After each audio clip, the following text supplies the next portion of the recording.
Buck Martinez on the call, of course, of yesterday's game and again tonight at Rogers Center. Buck, thanks for doing this. Good morning. Good morning. How are you guys doing today? Doing very well. We can talk about the negative of yesterday's game in just a second, but I do want to take a second to talk about Kevin Gausman, because that might have been his final regular season start this season. This is 2 years in the books for Gosman, being a top 10 American League's Cy Young Award contender a season ago, and a lot of the numbers even more impressive this year. What were your expectations of Kevin Gausman when they signed him to the multi-year contract, and how has the reality contrasted or backed up your initial impressions or thoughts about what he might be as a Blue Jay?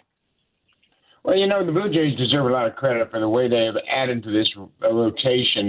First they signed Ryu, then they brought in Gosman, and then they bring in Bassett and Kikuchi, and they've done a great job. And, of course, the trade for Barrios was a terrific trade as well, and then they extended him.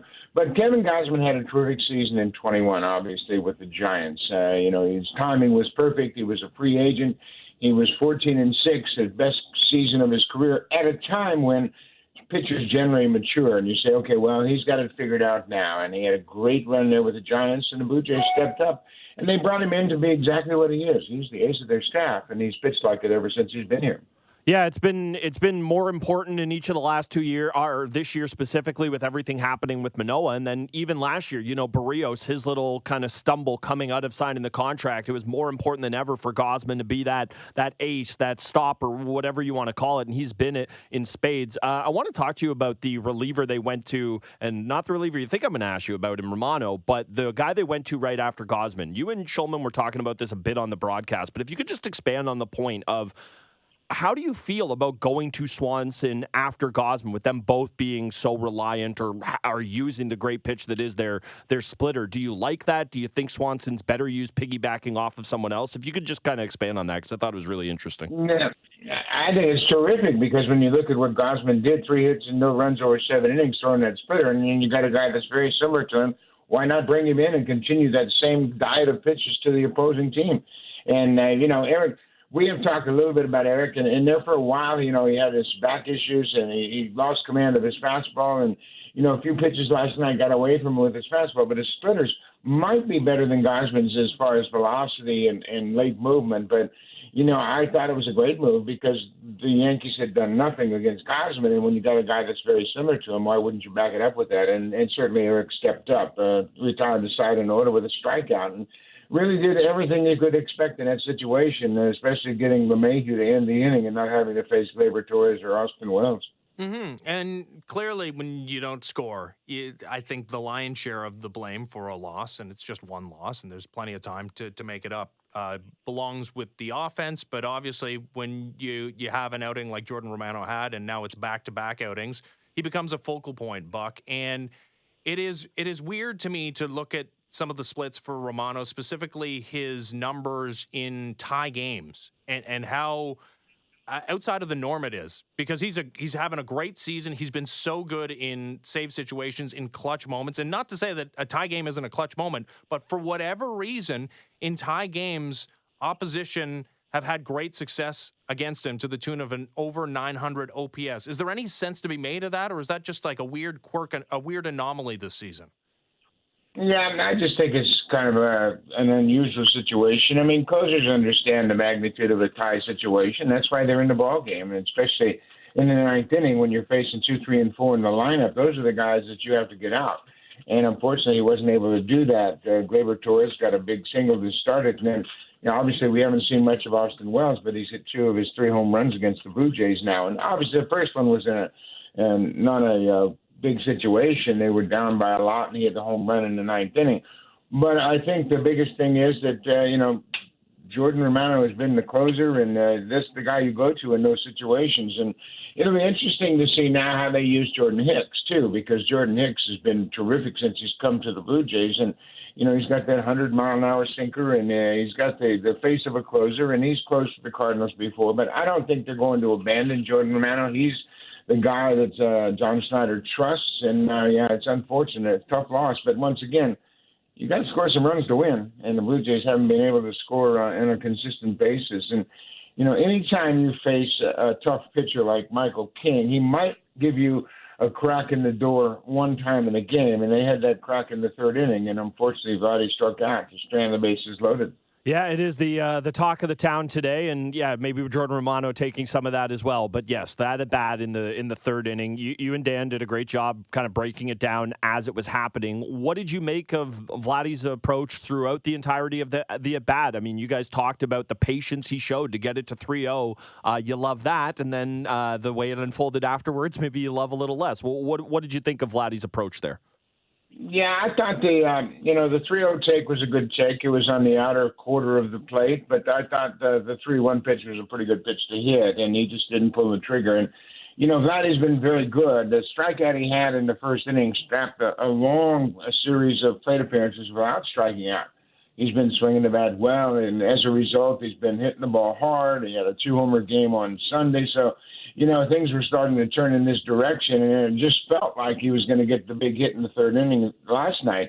But unfortunately, he took a call third strike, and Michael King's tough. But last night, he wasn't as tough as he was last Wednesday in New York when he didn't walk a batter and struck out 13.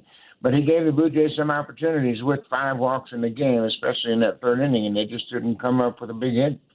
So the final pitch of the Vlad at bat in the third inning was technically outside of the zone and maybe not received in great fashion either. But I think in the history of baseball, Buck, that's a called strike that you would quite often see, and maybe the proliferation of GIFs and people analyzing each and every pitch and how good umpires are at their jobs, and the potential of robot umpires entering the fray in the not too distant future, that is viewed very differently. How do you view the missed call? I mean, do you even consider it that, considering how close it was, considering the situation, considering it was a full count? I consider the missed call the first at bat when it was a sweeper and he was called out for the first strikeout in the first inning. And, it was a low breaking ball, and it looked like it was clearly down. I mean, just by, my live look at it, I thought it was ball. But then the next one was too close to take in that situation, and you got your RBI guy at the plate, and you got to expand the zone in those situations in the scoreless game. You've been struggling to score runs, and I know the Blue Jays have had more than their fair share of bases-loaded walks recently, but that is a guy that you expect to get a big hit right there, maybe drive in 2 or 3 of those guys that were on base at that time. But I thought the pitch was too close to call. I'm not a real big fan of that strike zone. I think it varies from batter to batter and ballpark to ballpark, but I think it's there for entertainment purposes, and I don't know that anybody should be upset at the umpire for that call. I thought the pitch was too close to take. Yeah, I'm right there with you, Buck. And look, there are plenty of egregious calls every year. You could maybe even say every day in baseball that we can get worked up about. I don't know that was it. Pretty key moment in the game ended up not mattering because the Blue Jays came up short. But the throw by Bichette at home, Kirk does a great job kind of standing in there. Now, it would feel a little different back in your heyday if Stanton was able to bowl over Kirk as opposed to the now Buster Posey rule there. But you just talk about Kirk and what he's been as a defender for this team. I mean, we think of him as the bat. Obviously, that's been diminished this year, but I don't know that he quite gets the credit this year for how good of a defender he is, because in years past, we've had the story of, he has a really great relationship with Robbie Ray, and that guy wins the Cy Young. He has a great relationship with Manoah. Look at the year he's had. Because all the starters have been so great, I don't know that we've got that kind of story being told about Kirk this year, but, he showed it last night, how key his defense can be.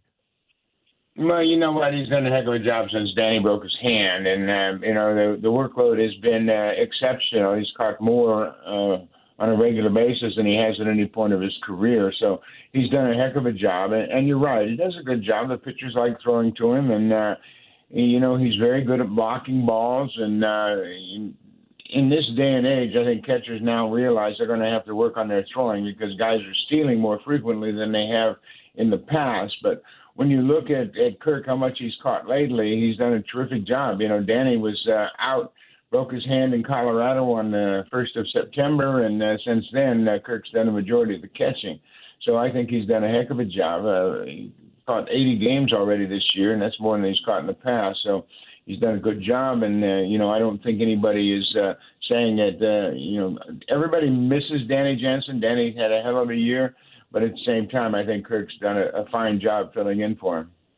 Talking to Buck Martinez, so Blue Jays didn't score any runs at Rogers Center yesterday. I would put a lot of that on Michael King being as good as he's been since taking over a starter's role with the New York Yankees. But, Buck, the numbers are pretty stark, even for a team that's a little bit diminished offensively from the one we saw a year ago. The Blue Jays' home-road splits are mind-boggling. The offensive environment at Rogers Center has been so diminished this year, where we expected it to be the opposite to be true with the new dimensions.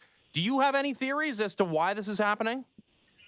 You know what? Everybody's kind of scratching their heads on what's going on here. But, the Jays have only hit 77 home runs in 76 games at home this year compared to 103 on the road. And it is surprising. It's always been a good hitter's ballpark. And, I know the players have been baffled at times.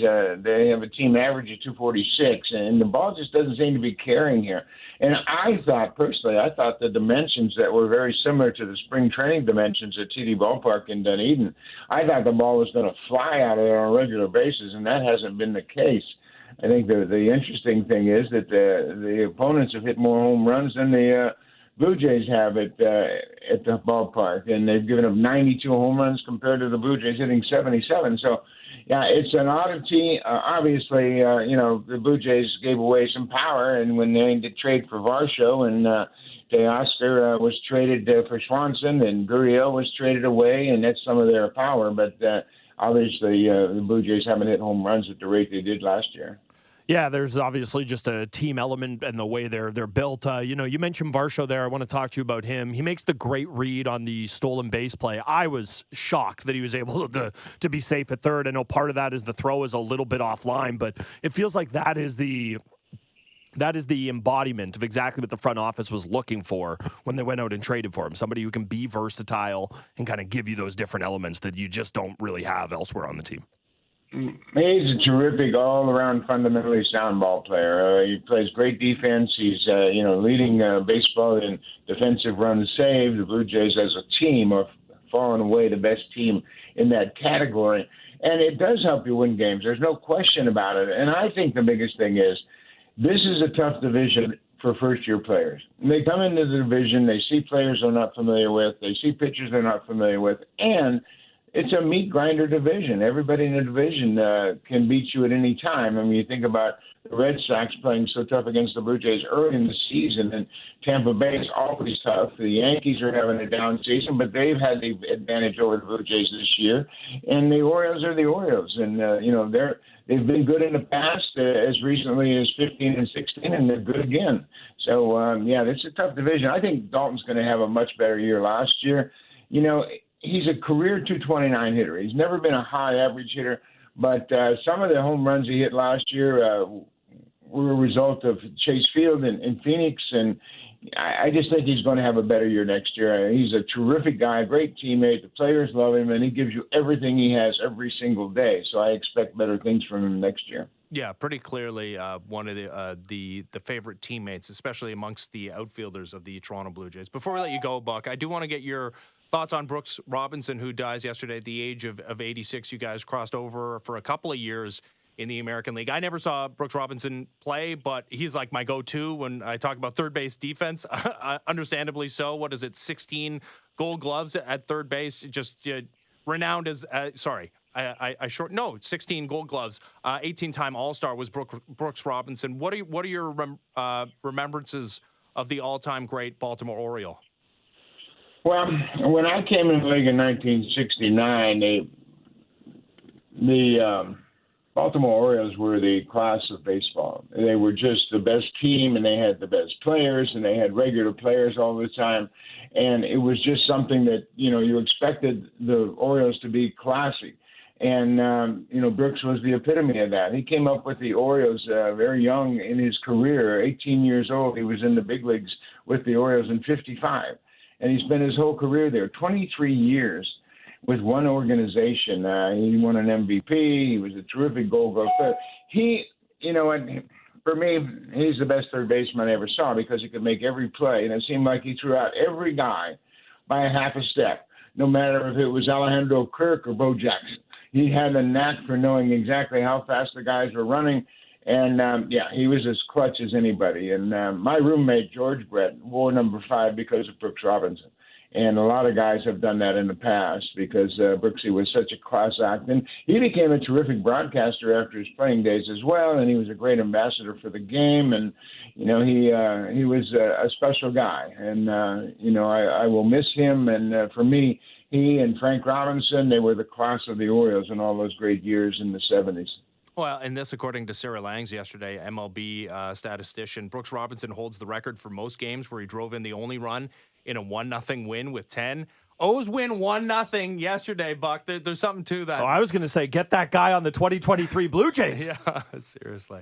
That's pretty symptomatic of what he meant to that organization. The big statue of number 5 in Baltimore Camden Yards, and we will think fondly of Brooks Robinson forever. Thanks so much for the time this morning, Buck. Appreciate it. Great to be with you guys. We'll have better news tonight, I hope. Fingers crossed.